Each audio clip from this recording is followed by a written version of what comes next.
Ok Thomas, je vais être honnête avec toi et avec tout le monde qui nous écoute. Il y a quelques années, il y a eu ce gars, on va l'appeler, disons, Alex, et je te jure, je pouvais passer sans exagérer 4 heures d'affilée à fixer mon téléphone. Juste à attendre. Pas un appel, hein, juste une vibration, un SMS. La fameuse veille technologique émotionnelle. C'est pire que ça, c'était viscéral. Si je voyais les 3 petits points de en train d'écrire apparaître et disparaître, mon cœur s'arrêtait, littéralement. J'avais des sueurs froides et quand il ne répondait pas, je partais en vrille. Je stockais ses abonnements Instagram, je regardais à quelle heure il avait liké la photo d'une autre fille pour calculer s'il m'ignorait volontairement. Je me sentais folle, vraiment folle. Et pourtant, je me disais, waouh, c'est ça le grand amour, c'est tellement intense, c'est tellement passionnel. Et c'est là que je dois t'arrêter tout de suite, Sarah. Ce que tu décris là, ce n'est pas de l'amour. Ce n'est absolument pas de la passion romantique saine. Ça porte un nom très précis en psychologie, un terme qui explose d'ailleurs sur TikTok en ce moment, et c'est la limérance. La limérance, j'ai vu passer ce mot. Mais quelle est la différence? Parce que, honnêtement, dans les films, on nous vend ça comme le summum du romantisme, non? L'idée qu'on ne peut pas vivre sans l'autre, qu'on est obsédé. C'est exactement le problème de notre éducation émotionnelle. On confond l'intensité de l'insécurité avec l'intensité de l'amour. La limérance, c'est un état cognitif et émotionnel d'obsession involontaire pour une autre personne. Le mot a été inventé par la psychologue Dorothy Tenov en 1979. Ce n'est pas juste kiffer quelqu'un, c'est un désir dévorant d'être validé par l'autre. C'est, comment dire, c'est une addiction. Une addiction? Genre comme une drogue? Chimiquement, c'est exactement la même chose. C'est pour ça que c'est si douloureux quand tu attendais ce SMS d'Alex. Ton cerveau n'était pas en train de gérer une relation sentimentale, il était en état de manque. Quand tu es en limérance, ton cerveau est inondé de dopamine, mais pas de manière constante. C'est ce qu'on appelle le renforcement intermittent. Attends, explique-moi ça. Le renforcement intermittent, ça sonne comme une technique de dressage de chien. C'est un peu ça malheureusement. Imagine une machine à saut occasion. Si tu gagnes à tous les coups, tu te lasses. Si tu ne gagnes jamais, tu pars. Mais si tu gagnes parfois, de manière aléatoire, tu restes scotché à la machine. Tu mets pièce après pièce. Donc, le mec qui me répondait 1 fois sur 10 ou qui était super chaud un jour et froid le lendemain, c'était la machine à sous. Exactement. Et ton cerveau devient accro à l'incertitude. L'incertitude fait grimper la dopamine bien plus haut que la certitude. C'est pour ça que les relations saines, stables, où le partenaire est fiable, pour quelqu'un qui a l'habitude de la limérance, ça paraît chiant. On se dit, il n'y a pas d'étincelle. Alors qu'en fait, il n'y a juste pas d'anxiété. C'est fou quand on y pense, parce que dans cet état de limérance, je me souviens que je ne connaissais même pas vraiment ce gars. Je veux dire, on se voyait peu, mais dans ma tête, j'avais écrit le scénario de notre mariage, de nos vacances, de nos disputes, tout était là. C'est le deuxième symptôme clé de la limérance, la cristallisation et les scénarios intrusifs. Tu ne tombes pas amoureuse de la personne réelle, Sarah, tu tombes amoureuse d'une projection. On appelle la personne visée l'objet limérant ou le LO, Limerant Object.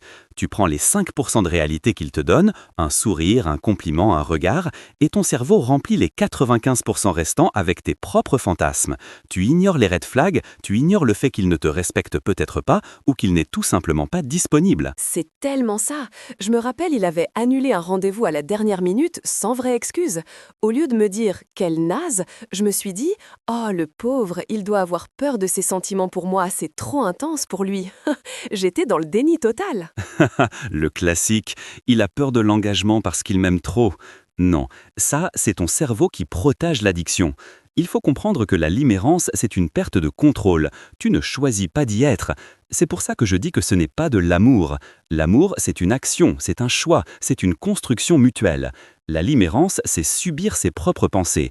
Tu te réveilles le matin et bam, il est dans ta tête avant même que tu aies ouvert les yeux. Oui, et ça bouffe toute ton énergie mentale. Je n'arrivais plus à bosser, je n'écoutais plus mes amis quand ils me parlaient. J'étais physiquement là, mais mentalement, j'étais en train de rejouer notre dernière conversation pour trouver un sens caché à un « ok » sans smiley. C'est épuisant. Et c'est là que l'éducation émotionnelle est cruciale. Si on apprend aux gens que cette souffrance, ce n'est pas du romantisme, mais un dysfonctionnement temporaire du circuit de la récompense, on arrête de romantiser la douleur. On arrête de chercher des relations montagnes russes. Mais alors, Thomas, la question à 1 million de dollars. Comment on en sort? Parce que quand tu es dedans, t'as l'impression que tu ne pourras jamais aimer quelqu'un d'autre aussi fort. T'as l'impression que c'est lui ou rien. C'est le sevrage. Il n'y a pas 36 solutions. Et ce que je vais dire ne va pas plaire à tout le monde, mais c'est la seule méthode scientifiquement validée pour briser la boucle de la dopamine. C'est le no contact, le zéro contact. Quand tu dis zéro contact, on peut quand même rester amis, non? Garder une petite porte ouverte. Absolument pas. Sarah, tu ne proposerais pas à un alcoolique de garder une bouteille de vodka sur sa table de nuit juste pour la regarder? Aïe, vu comme ça... C'est radical, je sais.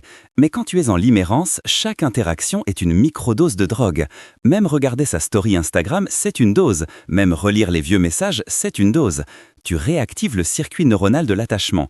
Pour que ton cerveau revienne à l'homéostasie, à l'équilibre, tu dois l'affamer. Tu dois couper la source de dopamine. Donc, on bloque? On bloque, on supprime le numéro, on unfollow, on demande même aux amis communs de ne pas nous parler de lui. C'est brutal, oui. Ça va faire mal pendant 2 semaines, 3 semaines, peut-être 2 mois. Tu vas ressentir un vide immense. Mais ce vide, ce n'est pas le manque de l'autre, c'est le calme qui revient. C'est ton système nerveux qui se détoxifie. C'est dur d'accepter ça, parce que ça veut dire admettre que tout ce qu'on a ressenti, ce n'était pas réel. Enfin, les émotions étaient réelles, mais la relation ne l'était pas. C'est le deuil d'un fantasme. C'est souvent plus dur que le deuil d'une relation réelle. Dans une vraie rupture, tu pleures ce que tu as perdu. Dans la fin d'une limérance, tu pleures ce que tu n'as jamais eu, mais que tu espérais tant à avoir. Tu sais, ça me fait penser à une chose. Souvent, on cherche cette validation chez l'autre parce qu'on ne se la donne pas soi-même. Est-ce que la limérance, au fond, ce n'est pas juste un symptôme d'un manque d'estime de soi? Tu mets le doigt dessus. Pourquoi est-ce qu'on devient obsédé par quelqu'un qui nous ignore? Parce que notre inconscient essaie de gagner sa validation pour prouver qu'on a de la valeur.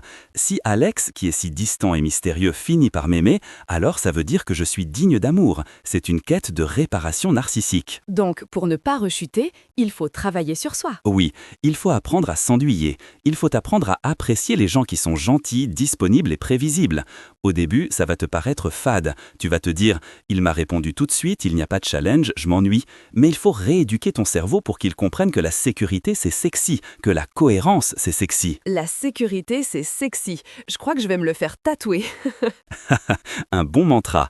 Écoute, si vous nous écoutez et que vous êtes en train de vérifier le téléphone en attendant ce SMS qui ne vient pas, posez le téléphone, respirez. Ce nœud dans votre ventre, ce n'est pas de l'amour, c'est votre corps qui vous crie que vous n'êtes pas en sécurité. Et on mérite tous d'être en sécurité.